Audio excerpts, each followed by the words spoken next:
قوم کے سرداروں کی تحویل میں چلا گیا۔ یہ معجزات اللہ کی طرف سے ان انبیاء پر اتارے گئے تھے، چنانچہ ان کی برکت سے اس صندوق کو خاص فضیلت حاصل تھی۔ بنی اسرائیل کے لوگ اس صندوق کا بے حد احترام کرتے تھے۔ اس کی وجہ یہ تھی کہ اس صندوق کی برکت سے انہیں بہت زیادہ فوائد حاصل ہوتے تھے۔ کبھی کوئی آسمانی آفت آتی تو یہ اس صندوق کے سامنے بیٹھ کر دعا کرتے تو حیرت انگیز طور پر وہ آفت فوراً ٹل جاتی۔ کبھی زلزلہ، سیلاب، خوفناک آندھی و طوفان آتا تو یہ تابوت سکینہ کے وسیلے سے دعا کر کے اسے نجات پا لیا کرتے تھے۔ اسی طرح جنگ و جدل کے دوران بڑے سے بڑے لشکر کے ساتھ مقابلہ کرتے وقت صندوق فوج کے آگے لے کر چلتے، جس کی برکت سے ان کے حوصلے بھی بلند ہو جاتے اور دشمن کی افواج پر کم سے کم جانی نقصان کے بدلے غالب آ جاتے تھے۔ خاص موقعوں اور تہواروں پر اس صندوق کو عزت و احترام سے کندھوں پر اٹھا کر جلوس نکالا کرتے تھے۔ اس مقدس صندوق کی حفاظت کے لیے فوج کا ایک خصوصی محافظ دستہ تعینات ہوتا تھا۔ یہ قوم بہت عجیب و غریب عادات کی مالک تھی۔ ایک طرف تو صندوق اور اس میں موجود اشیاء کا احترام اس قدر کہ تصور بھی نہیں کیا جا سکتا، جبکہ دوسری طرف اللہ کے احکامات سے مکمل روگردانی ان کا معمول تھا۔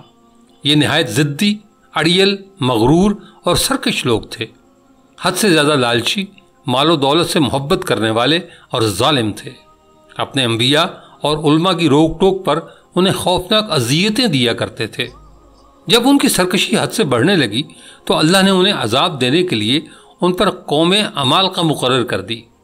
اس قوم کے بادشاہ جالوت نے ان پر انتہائی زبردست حملہ کیا، ان کی بستیاں اجاڑ دیں، شہروں کو جلا کر راکھ کا ڈھیر بنا دیا، بے شمار لوگوں کو قتل کر دیا اور ان کا تابوت سکینہ چھین کر ساتھ لے گیا۔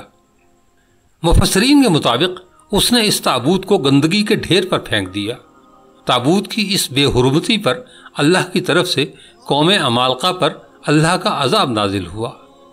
جس شہر میں گندگی کے ڈھیر پر یہ صندوق پھینکا گیا تھا، اس شہر میں ایک عجیب سی وبا پھوٹ پڑی، جس کا علاج کسی حکیم یا معالج کے پاس نہیں تھا۔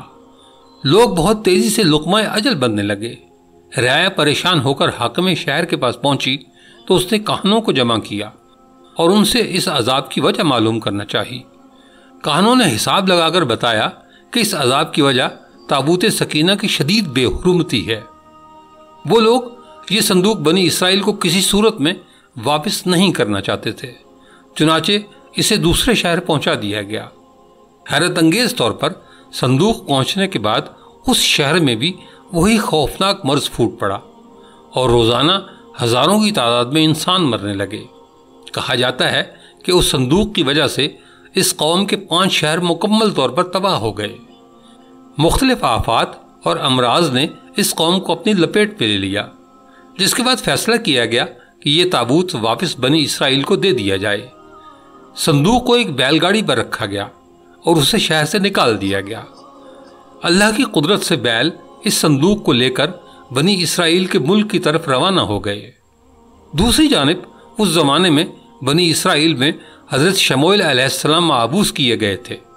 حضرت شموئیل طالوت نامی ایک نیک انسان کو بنی اسرائیل کا بادشاہ بنانا چاہتے تھے، جبکہ بنی اسرائیل حسب معمول سرکشی اختیار کیے ہوئے تھے اور اپنے نبی کی کسی بات پر عمل کرنے کو تیار نہیں تھے۔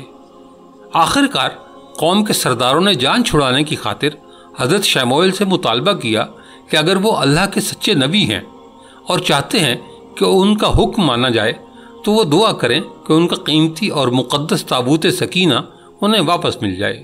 اگر ان کی دعا قبول ہو گئی تو وہ ان کی ہر بات تسلیم کر لیں گے۔ اس پر حضرت شموئیل نے حکم ربی سے ان سے وعدہ کر لیا کہ تابوت سکینہ اگلے روز صبح تک خود بخود ان کے پاس پہنچ جائے گا۔ اس پر سردار ان کا مذاق اڑانے لگے، کیونکہ وہ قوم عمالقہ کی غضبناکی سے اچھی طرح واقف تھے اور جانتے تھے کہ ان کے قبضے سے اس تابوت کا واپس ملنا ناممکن تھا۔ اگلے روز بیل گاڑی پر لدا ہوا تابوت سکینہ ان تک پہنچ گیا، جس پر حسب وعدہ انہوں نے اپنے نبی کا حکم مان کر طالوت کو اپنا بادشاہ تسلیم کر لیا۔ قرآن پاک کی آیت میں اسی واقعے کا ذکر کیا گیا ہے۔ تابوت سکینہ دوبارہ حاصل ہونے پر اس قوم کے حالات میں ایک بار پھر بہتری آنے لگی، لیکن ان کے اعمال وہی رہے۔ پھر حضرت داؤد علیہ السلام کا دور آیا۔ اس وقت تک یہ قوم خانہ بدوشوں کی سی زندگی گزارتی تھی اور تابوت سکینہ بھی ایک خیمے میں ہی رکھا جاتا تھا۔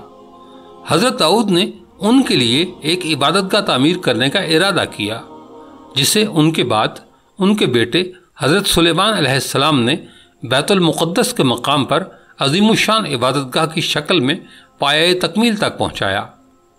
تابوت سکینہ کو خیمے سے نکال کر اس عبادت گاہ میں رکھ دیا گیا۔ عبادت گاہ کے تابوت سکینہ والے حصے میں سوائے انبیاء اور سب سے بڑے عالم کے کسی کو جانے کی اجازت نہیں تھی۔ حضرت سلیمان کی وفات کے بعد آپ کی انگوٹھی بھی اسی تابوت میں محفوظ کر دی گئی تھی۔ جب حضرت زکریا علیہ السلام کا زمانہ آیا تو اس وقت تک یہ قوم اس قدر گمراہی میں ڈوب چکی تھی کہ اللہ کے پیغمبروں کی تذلیل و تحقیر ان کا معمول بن چکی تھی اور ان پر ظلم و تشدد ان کے لیے عام سی بات تھی۔ جب حضرت زکریا علیہ السلام کو زندہ آرے سے چیرا گیا اور بعد میں ان کے بیٹے حضرت یحییٰ علیہ السلام کو انتہائی بے رحمی سے قتل کیا گیا تو اللہ تعالیٰ ان سے سخت ناراض ہو گئے۔ یہ حضرت عیسیٰ علیہ السلام کی پیدائش سے 586 سال پہلے کی بات ہے کہ حضرت یحییٰ کے قتل کے تھوڑے ہی عرصے بعد عراق کے بادشاہ بخت نصر نے اسرائیل پر بہت بڑا حملہ کیا، اسرائیل کی اینٹ سے اینٹ بجا دی، لاکھوں یہودی قتل کیے اور لاکھوں کو غلام بنا لیا، بیت المقدس کو مکمل تباہ کر دیا اور اس میں رکھے تابوت سکینہ کو قبضے میں لے کر اپنے ساتھ لے گیا۔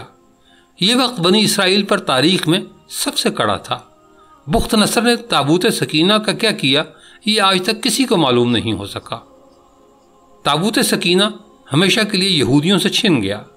ساتھ ہی یہودی قوم جو تاریخ کی سب سے بہترین قوم تھی اور جسے اللہ کی لاڈلی قوم ہونے کا فخر حاصل تھا، اپنی بد اعمالیوں کی وجہ سے ہمیشہ کے لیے اللہ کی بارگاہ میں ملعون ہو گئی اور دنیا میں رسوا ہو کر رہ گئی۔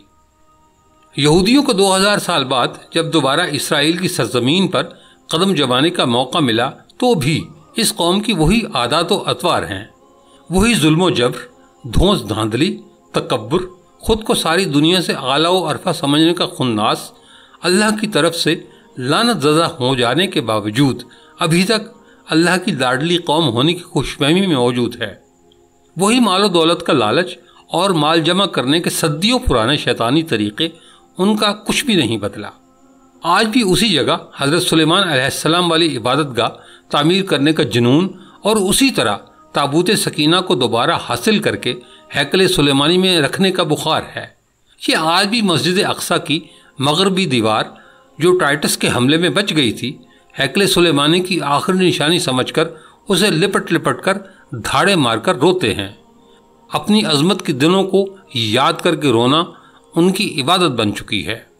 ان کے جنون اور ماضی سے لپٹے رہنے کا یہ عالم ہے کہ پورے کرۂ ارض کو کھود کر تابوت سکینہ تلاش کرتے پھر رہے ہیں۔ انہیں اپنے مسایہ یعنی آخری مسیحا کا بے صبری سے انتظار ہے، جس کے جھنڈے تلے ایک بار پھر انہیں پوری دنیا پر غلبہ حاصل ہو جائے گا۔ اس ایک آنکھ والے مسایہ یعنی دجال سے انہیں اتنی محبت ہے کہ دنیا بھر میں اس کی ایک آنکھ کی نشانی کا پرچار کرتے پھر رہے ہیں۔ انہوں نے اس کی آمد پر متحد ہونے کے لیے کئی خفیہ تنظیمیں بنا رکھی ہیں جو اسے خدا مان لیں گی۔ تابوت سکینہ کی موجودہ جگہ کے بارے میں مختلف لوگ قیاس آرائیاں کرتے رہتے ہیں۔ اس پر انگریز، عیسائیوں اور یہودیوں نے بڑی ریسرچ کی ہے، لیکن حتمی طور پر سارے ایک نقطے پر متفق نہیں ہو سکے۔ لیکن سب سے قرین قیاس تھیوری یہ ہے کہ اس وقت یہ صندوق یا تابوت حضرت سلیمان علیہ السلام کے محل میں کہیں دفن ہے، جو فلسطین میں آج بھی گم ہے۔ یہودی کافی عرصے سے اسے ڈھونڈنے کی کوشش کر رہے ہیں اور آئے دن بیت المقدس میں کھدائی کرتے رہتے ہیں۔ کچھ کے نزدیک اس صندوق کو افریقہ لے جایا گیا تھا، لیکن ایک مشہور ماہر آثار قدیمہ ران وائٹ کا کہنا ہے کہ یہ مشرق وسطیٰ میں ہی موجود ہے۔ کچھ لوگوں کے مطابق اسے ڈھونڈنے کی کوشش انگلینڈ کے علاقے میں کرنی چاہیے۔ کچھ اسکالرز کا ماننا ہے کہ یہ تابوت ایتھوپیا کے تاریخی گرجا گھر ایگزم میں پڑا ہوا ہے۔ ایک اور نظریہ یہ ہے کہ یہ بحیرہ مردار کے قریب ایک غار کے اندر کہیں گم ہو چکا ہے، جبکہ ایک نظریہ یہ بھی ہے کہ یہودیوں نے 1981 میں اسے حضرت سلیمان علیہ السلام کے پہلے محل سے کھدائی کے دوران نکال کر کسی نامعلوم جگہ پر منتقل کر دیا ہے، جبکہ کھدائی کرنے والے یہودیوں کا کہنا تھا کہ وہ اس صندوق کے بالکل قریب پہنچ گئے تھے، لیکن اسرائیلی حکومت نے مسلمانوں اور عیسائیوں کے دباؤ میں آ کر کھدائی پر پابندی لگا دی تھی، اس لیے انہیں یہ کام نامکمل چھوڑنا پڑا۔ بہرحال کوششیں جاری ہیں، لیکن تاحال انہیں ناکامی کا سامنا ہے اور حتمی طور پر کچھ نہیں کہا جا سکتا کہ یہ تابوت کہاں ہے۔